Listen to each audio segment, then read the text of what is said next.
Hello. Thank you for your continuous support. This means a lot to us. If you enjoy the stories we share, kindly subscribe to this channel. Now, let's dive into the details of today's story. The smell of roasted turkey and underlying tension filled the dining room of our family's Victorian mansion. Snow fell softly outside the tall windows, adding a deceptively peaceful backdrop to what I knew would be anything but a peaceful Christmas dinner. I'm Alexander Bennett, though my family insists on calling me Alex. Their way of diminishing everything about me, right down to my name. At 29, I'm the youngest of 3 children and the only one who chose to stay in the family home after graduating college. Not out of necessity, but strategy. A fact my brother Timothy was about to learn the hard way. The antique grandfather clock struck 6 as our housekeeper Maria brought in the last of side dishes. She caught my eye briefly, a knowing look passing between us. She'd been here 30 years, long enough to see every family drama unfold, including what was about to happen tonight. Alex, my mother, Margaret, called from her end of the table. Do try to sit up straight. The Hendersons are joining us later for dessert. Her voice carried that familiar note of perpetual disappointment, as if my very posture was letting down the entire Bennett legacy. I adjusted my position slightly, smoothing the napkin across my lap. The Hendersons, of course. Mother's attempt to set me up with their son, Bradley, another suitable match. I was supposedly lucky to attract, despite my peculiarities, as she called my career choices. Timothy sat across from me, his wife Diane beside him, both dressed like they'd stepped out of a luxury magazine spread. He'd taken over father's investment firm 3 years ago, a position he'd neither earned nor deserved. But in our family, being the firstborn son trumped little things like competence or ethics. My sister Catherine sat near the end, tapping away at her phone despite mother's repeated glares. She'd blown through 2 trust funds and 3 marriages, yet somehow remained the sensible daughter, because at least she tried to settle down. Before we begin, father announced from the head of table, I think it's time we address the elephant in the room. He set down his wine glass with practiced precision. The future of this house. Aha, here it came. I'd been waiting for this moment exactly 3 years, 2 months, and 15 days. As you know, he continued, this property has been in the Bennett family for 4 generations. With the recent changes in the market, certain decisions need to be made. What he meant was that his investment firm, now Timothy's investment firm, had lost several major clients. The kind of losses that made people whisper at country club gatherings. The kind that forced selling of assets. Timothy leaned forward, unable to contain his smirk. What father's trying to say, Alex, is that it's time for you to find your own place. We're selling the house. I took a small sip of water, letting the moment stretch. Is that so? Don't act surprised, Catherine chimed in, finally looking up from her phone. You can't have expected to live here forever. Some of us have actual families to think about. By actual families, she meant her latest fiancé and his 3 children from 2 previous marriages. The fiancé, who unknown to her, had already blown through most of her remaining trust fund on a failed yacht charter business in Miami. The market's quite good right now, Timothy continued, his voice taking on that condescending tone he perfected since childhood. I have several interested buyers already. High-end developers, they'll probably tear it down, build luxury condos. Mother's hand flew to her throat. Tear it down. But Timothy, darling, this house is just a house. Mother, he cut her off. Progress demands change. Besides, Alex needs to learn stand on her own 2 feet. You have 1 week to pack your things and leave. I set down my water glass carefully. That's interesting. Tim, tell me more about these developers. He pies slightly, always eager to show off his business acumen. Prestigious firms, top dollar. Of course, you wouldn't understand the complexities of such deals. Actually, I said, reaching for my briefcase beside my chair. I understand completely. That's why I had my team research them thoroughly 3 months ago when they first approached me. The room went still. Your team? Father's voice carried the first note of uncertainty I'd heard in years. I smiled, pulling out a thick folder. Yes, my legal team. You see, they were quite concerned about the potential buyer's history of fraudulent dealings, especially given my position as the property owner. Timothy's fork clattered against his plate. What are you talking about? Oh, did I forget to mention? I laid the property deed on table. I bought this house 2 years ago through a holding company, of course, when Great Aunt Adelaide's estate was settled. Impossible, Father snapped. The house was tied up in the family trust.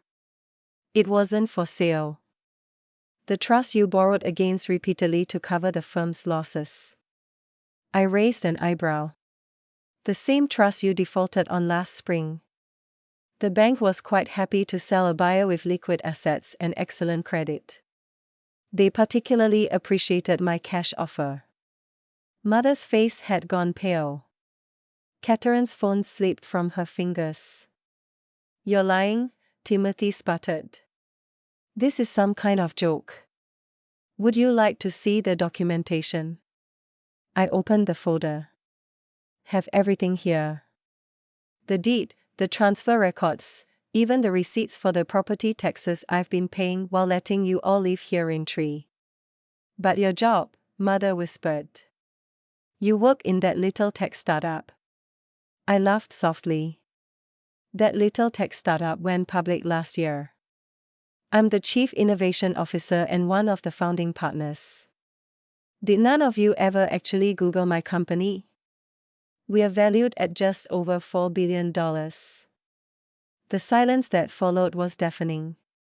Outside, the snow continued to fall, adding another pristine layer to the grounds I legally owned. So I continued about that 1 week notice to vacate. I think 24 hours is more appropriate, don't you? After all, progress demands change. Timothy's face had turned an alarming shade of red. You can't do this. We're family. Family. I pulled out another document like when you forged my signature to access trust fund last year or when you mortgaged this house to cover your gambling debts. His mouth opened and closed like a fish out of water. Diane suddenly became very interested in her napkin. How did you father started? No, I finished for him. Know everything. Every loan, fraud, every secret account, and after tomorrow, so will the SEC. The grandfather clock chimed again, its sound echoing through the stunned silence. But I wasn't finished. There was one more revelation to come, one that would shake the Bennett family to its very core. Now, I said calmly, let's talk about what really happened to Great Aunt Adelaide's original will. The one that disappeared the night before she died, the one Timothy visited her about in the hospital. Timothy's face went from red to white faster than I thought possible because he knew what was coming next would destroy not just his reputation, but everything he'd schemed and stolen to build. Maria quietly began clearing the untouched dinner plates, her movements precise and careful, like someone trying not to startle a room full of cornered animals. The turkey had gone cold, forgotten in the wake of my revelation. The night before, Great Aunt Adelaide died. I continued, pulling out a USB drive. The hospital security cameras recorded something interesting. Would you like to see it, Timothy? Or should I just describe how you threaten our dying aunt to change her will? Stop. Timothy's voice cracked. His perfectly pressed collar suddenly seemed to be choking him. Why stop? Isn't this what family dinners are for? Sharing memories. I connected the drive to my tablet. The footage is quite clear. You entering her room at 11:42 p.m. The nurse's statement confirms she heard you shouting something about deserving the inheritance more than your worthless sisters. Martha's hand trembled as she reached for her wine glass. Timothy, what is she talking about? Nothing. He snapped. She's making this up, really. I turned the tablet screen toward them because the video shows you leaving with documents at 12:37 a.m. And exactly 6 hours later, Aunt Adelaide was dead. The original were mysteriously missing. The new one, hastily signed under suspicious circumstances, left everything to you. Catherine had gone very still. The inheritance, the money you loaned me for my divorce settlement, was stolen. I finished for her. All of it from the estate, from my trust fund, this house's equity. Timothy's been running a pyramid scheme for years, using family assets to cover his trading losses. Diane suddenly stood, her chair scraping against the hardwood floor. I need some air. Sit down, I said firmly. You helped him forge the documents. The SEC has your signatures, too. She sank back down, color draining from her face. You've been investigating us. Father's voice carried more bewilderment than anger. Your own family? No, Father. I've been protecting myself ever since I found the original will in Timothy's office safe 3 years ago. Timothy's head snapped up. You broke into my office. Actually, your secretary let me in. Remember Linda? The one you fired for incompetence when she threatened to expose your affair with the investors liaison? I smiled slightly. She's been working for my tech company ever since, keeping excellent records. The sound of Mother's wine glass shattering against the floor made everyone jump. Maria moved to clean it up, but I raised my hand, stopping her. Leave it, I said softly. In fact, Maria, why don't you take the rest of evening off? With full pay, of course. And don't worry about your job. You'll still have one after they're gone. You can't just Father started but I cut him off. Can't just what? Protect loyal employees? Make business decisions about my own property? Don't worry, Father. Maria's contract is ironclad. Unlike the documentation Timothy used to embezzle from the family firm, I opened another folder, spreading out bank statements and transaction records across the table like a grotesque Christmas dinner centerpiece. 14 shell companies, I narrated, pointing to highlighted sections. 23 fraudulent accounts. Over $12 million in misappropriated funds. Did you really think nobody would notice? I was protecting our legacy. Timothy shouted, mask finally cracking. The firm was failing. Father's investments were worthless. Timothy. Father's face had gone purple. What have you done? What you taught me to do? Timothy snarled. Appearances matter more than anything, right? Keep up the family name at any cost. I laughed softly. Let's talk about cost. The cost of sending me to boarding school at 12 because I was difficult. The cost of cutting off my college fund because I chose tech instead of finance. The cost believing Timothy's lies about my mental instability when I tried to warn you about his schemes. I stood walking to the window. Outside, the snow had begun falling harder. Nature's curtain drawing across the estate I now controlled. But here's the real cost. I turned back to them. Tomorrow morning, the SEC will receive documentation of every fraudulent transaction. The FBI will get proof of Timothy's involvement in Great Aunt Adelaide's death and the family firm will be revealed as the house of cards it's become. You'll destroy us. Mother whispered. No, Mother, you did that yourselves. I'm just turning on the lights. Catherine, who had been unusually quiet, finally spoke. What about me? My trust fund is gone. I confirmed. Timothy emptied it months ago, just like he did with mine. Just like he's been doing with the firm's pension fund. By the way, your new fiancé, he knows. He's been helping Timothy hide the money offshore. Catherine's face crumpled. Another expensive engagement ring turned to dust. But I'm not completely heartless, I continued. I've arranged for a small stipend you, Catherine. Enough to live modestly while you finally finish that degree abandoned. And Mother, there's a comfortable condo waiting in Palm Beach. Your social circle won't be quite as grand, but you won't be destitute. And me? Timothy's voice was barely audible. I smiled the same cold smile he'd given me countless times over the years. You get exactly what you deserve. A 6S8 cell with a lovely view of the exercise yard. Unless, of course, you'd like to make a deal. Hope flickered across his face. What kind of deal? Tell them the truth, I said simply. All of it. About Adelaide, about the firm, about every scheme and lie. Give them closure before you go away. Timothy looked around the table at our shell-shocked parents, at his trembling wife, at Catherine's tears. For the first time in his life, he had no moves left to make. It started 6 years ago. He began voice shaking when Father made me CEO. But what he revealed next would shake our family's foundation even more than my previous revelations. Because Timothy's crimes went far beyond money. They struck at the very heart of what had torn our family apart decades ago. Timothy's confession spilled out like poison from an old wound.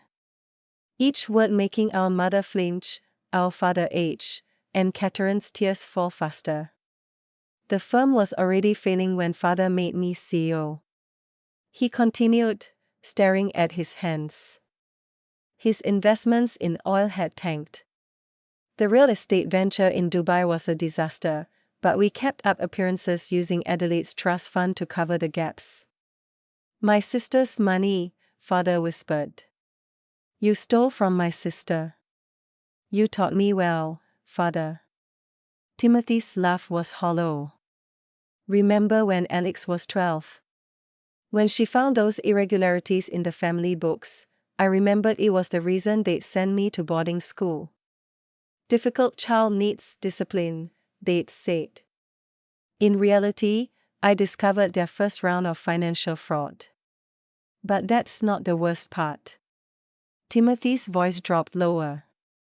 The night Adelaide died, she knew everything.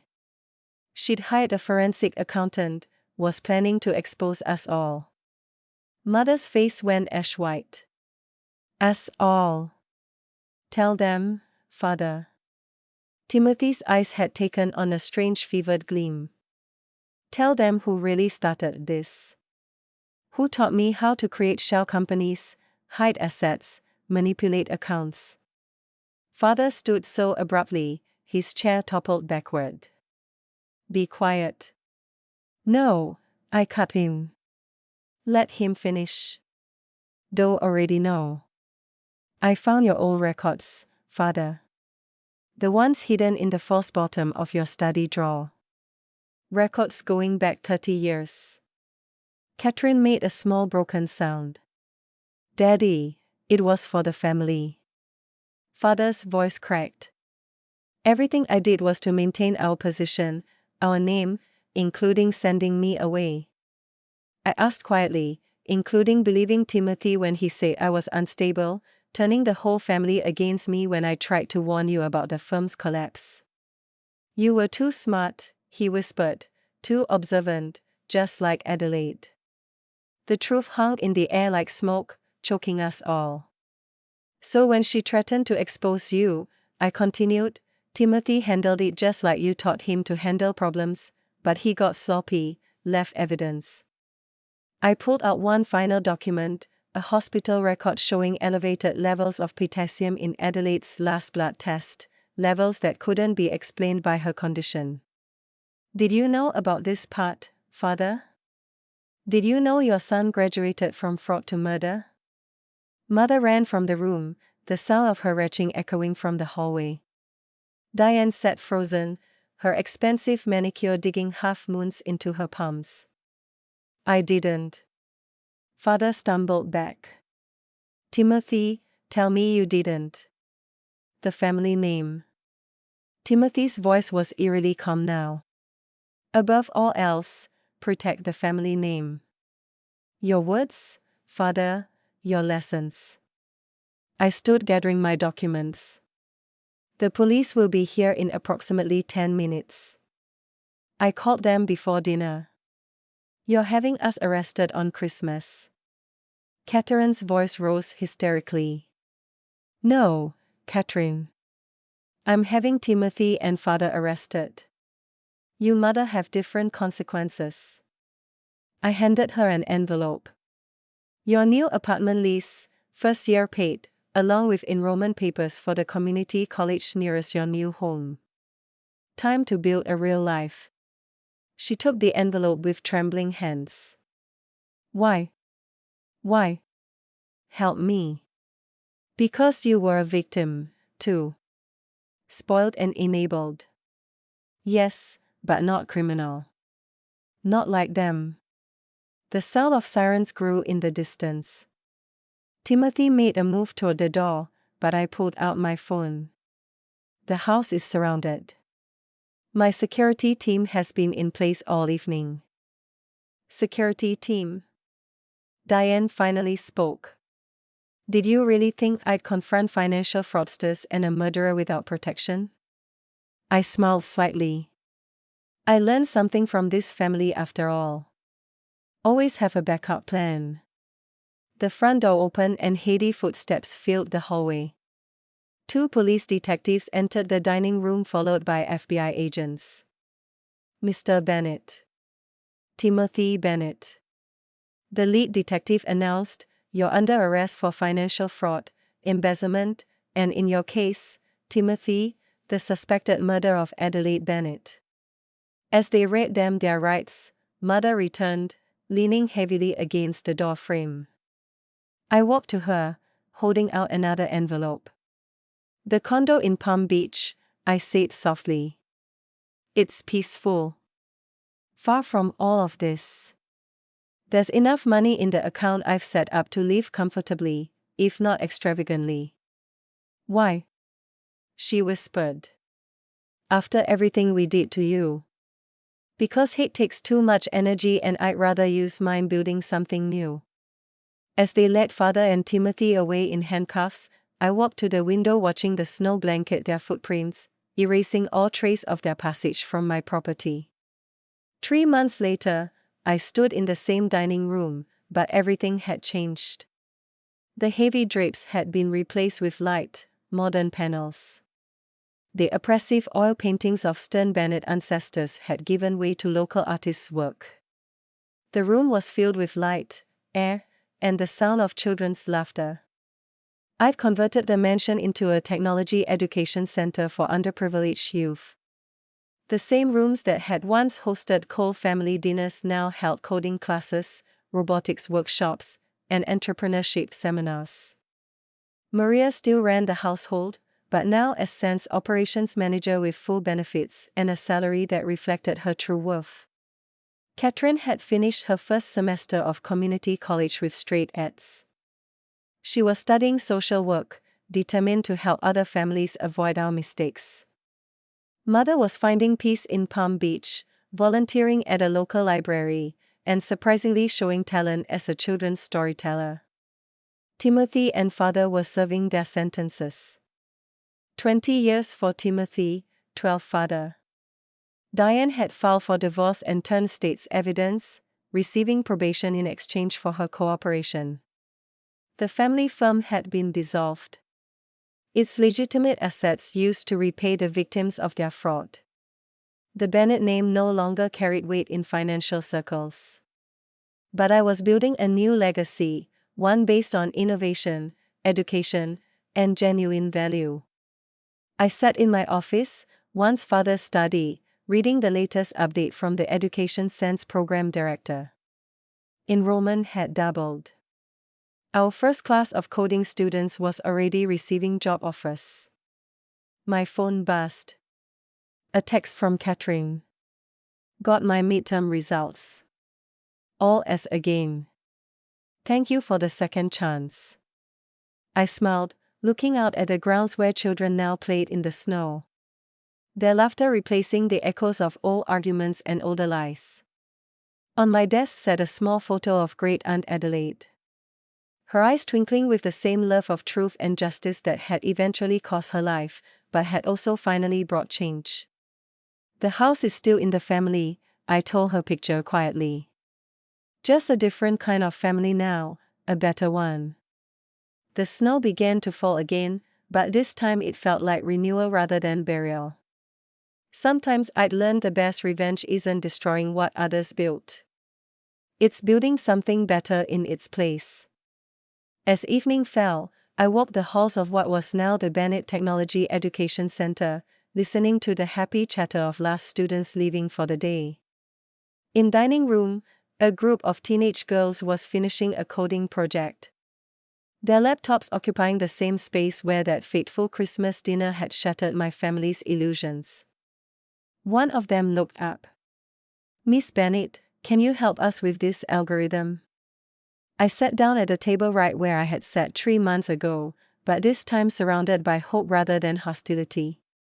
Of course, I said, smiling. Let's build something amazing because that's what real power is. Not the ability to destroy, but the strength to create something new from the ashes of what was lost. And in that, I had finally found my true inheritance. Before heading to the board meeting, I made one crucial stop. The small coffee shop on Oak Street looked exactly as it had 15 years ago. Martha, my grandmother's best friend and former Bennett Industries head of accounting, sat at our usual corner table. I wondered when you'd visit today. She smiled, pushing a cup of coffee toward me. At 78, her eyes were still sharp as ever. It's time, isn't it? I nodded, settling into the chair. They never knew it was you who taught me how to read corporate financial statements when I was 16, or that you helped me understand what they were really doing with the company. Martha had been one who opened my eyes years ago, showing me how my father and Marcus manipulated numbers, hid losses, and played fast and loose with investor funds. She'd been forced into early retirement when she threatened to report their practices. Your grandmother would be proud, Martha said softly. She always said you were the one who truly understood the value of things. I touched the emerald pendant at my neck, my grandmother's last gift before she passed. They're about to learn exactly how much I understood. At precisely 1:55 p.m., I walked into Bennett Industries' main conference room. The tension was palpable. Board members sat rigid in their chairs, papers spread before them. My father stood at the head of table, trying to project confidence. Marcus slouched in a corner, his usual smirk replaced by barely concealed panic. Mom sat near the door, her designer outfit slightly less perfect than usual. She probably spent the morning discovering just how many of her social connections depended on my anonymous donations. Let's begin, I said clearly, taking a seat directly opposite my father. This meeting was called, Dad started, but I cut him off. This meeting was called because I triggered the shareholder rights clause requiring disclosure of significant ownership changes. I opened my laptop. Shall we look at the numbers? The projector hummed to life, displaying a complex web of shell companies, investment vehicles, and stock transfers. 3 years of careful acquisition, all leading to this moment. As of this morning, I continued, These entities collectively own 47% of Bennett Industries' voting shares. The room erupted in murmurs. Dad gripped the edge of the table. "That's impossible," Marcus burst out. "The family trust controls majority shares." "Correction," I smiled. "The family trust control majority shares until you use them as collateral for your failed Pacific Shores development project last year.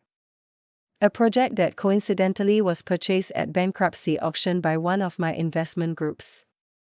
Marcus went pale. "How did you know?" "Unlike you, I actually read the financial reports. All of them, including the ones you tried to bury." I turned to the board members. "Would anyone like to see the real numbers from the last 3 years? The ones that don't appear in the official statements." "This is blackmail," Dad snapped. "No, this is business." I stood up slowly. "You taught me that, remember?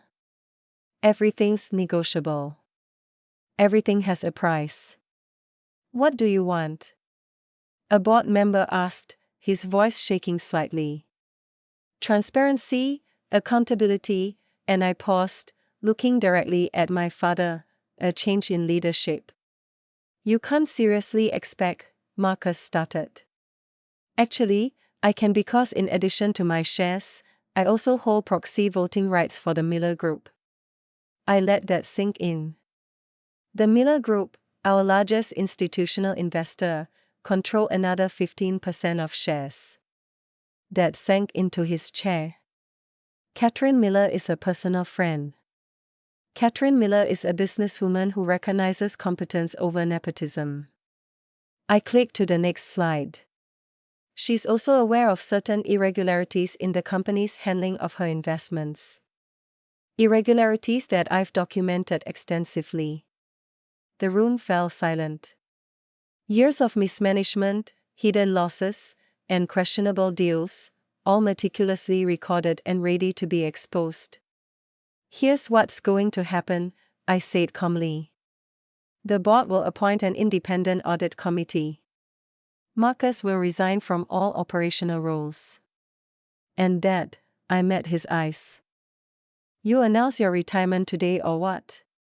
He challenged, but his voice lacked conviction. "Or I call the SEC. I'm sure they'd be very interested in the real story behind Wilson Holdings' collapse and the Thompson development deal and about a dozen other transactions I've documented." Mom stood up suddenly. "Alexander, please. This is your family." "Family?" I turned to her. "Was it family when you watched Dad crush every initiative I brought to the company? When you stayed silent as Marcus took credit for my work? When you threatened to disown me if I didn't give up my house?" She flinched. "I learned what family meant from Grandma and from people like Martha Stevens. You remember her, don't you, Dad? The accountant you forced out because she wouldn't cook the books." Dad's face contorted. "Martha, she's been helping you. She taught me to see what was really happening in this company, and now everyone else will see it, too." I distributed folders to each board member. These contain my formal proposal for restructuring Bennett Industries. You'll find it addresses the company's actual financial position, not the one shown in public statements.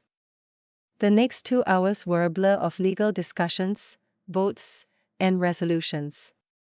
By the end, transformation was complete. Dad announced his retirement for health reasons.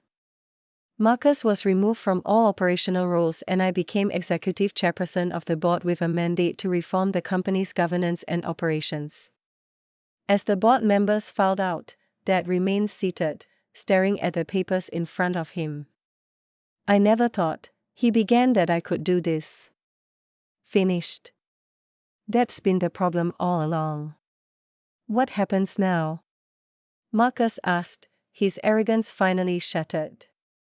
"Now you retain your shares, but have no operational control." Dad will have a comfortable retirement provided he stays out of company business. And Mom, I turned to her, the foundation's funding is secure, but its board will be independently managed. And the mansion? She asked quietly. Keep it. Consider it a reminder that sometimes the child you underestimate the most becomes the one you answer to. I gathered my things, pausing at the door. Oh, and Marcus, I bought the Thompson Development Group this morning. Turns out they were eager to sell once they realized who they were really dealing with. The sun was setting as I drove home to my house. The one I'd refused to sell. The one that had started this whole confrontation. Martha was waiting on my porch, a bottle of champagne in hand. Your grandmother kept a letter for you, she said, pulling an envelope from her bag.